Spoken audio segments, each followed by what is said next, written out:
On Wale, we are watching the COVID spike after Thanksgiving very closely because it will tell us a lot about what to expect for Christmas and the New Year. And so far, Mark, the numbers have not been good. We're breaking records in the wrong direction. You guys asked about flying. A new report proves a negative testing passenger infected several people on a flight. We wanted to know how that's possible, especially after we've seen other reports saying recycled air makes catching COVID on a plane almost impossible. Here's a story you'll want to watch before even booking any holiday travel.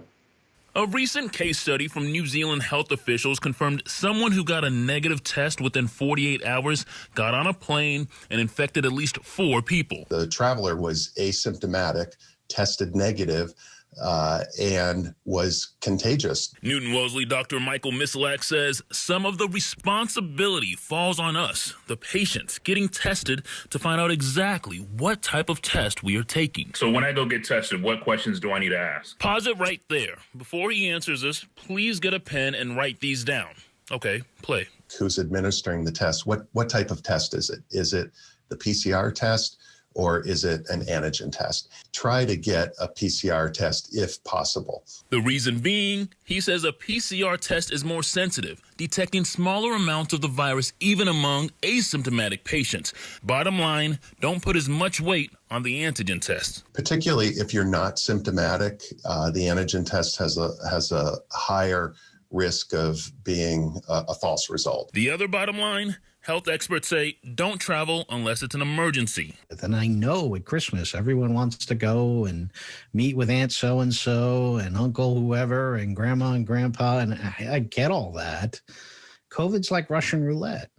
5 out of 6 times, the gun goes click and nothing bad happens. But that one time is pretty brutal. Brian Del Monte has been studying these travel trends all year and says now that flights are going back up, Christmas may be rough. My Facebook feed is filled with all these people. Hey, we're here, we're there, we're together, nobody's wearing masks. There's enough statistical knowledge that when you have that many people traveling, there is a predictable percentage who are COVID contagious and unaware of it. In the New Zealand case study, it was an 18-hour flight, and researchers say that makes things worse. Patients walking about, movement, taking off masks for eating meals. You're telling me the shorter the flight, the safer. So where's a good barometer? 2-hour flight, 3-hour flight, 4-hour flight? I don't know if we have that information yet. And there is one way to stay absolutely safe. Don't travel, he says. And if you must travel, he says, the more tests and quarantines you do both before and after the flight, the better. Well, earlier on, you mentioned that the Department of Defense study we reported on in October that declared coronavirus transmission risk was on planes low and suggested a contagious person would need to sit next to a passenger for at least 54 hours to infect them. We know flights don't go that long. Does this new study invalidate that old one? It's still true. The risk on a plane is low. You have the high turnover of air, plus cold and dry settings are not great conditions for viruses. But researchers say you have to remember the act of traveling itself is antithetical to slowing the spread. Even if it's not directly on the airplane, Mark, you still have the riots at the airport, screening, waiting, grabbing food, going to the bathroom. All of that together, they say, is what's causing the increase.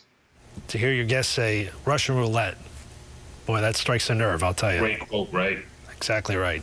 Makes you think twice for sure.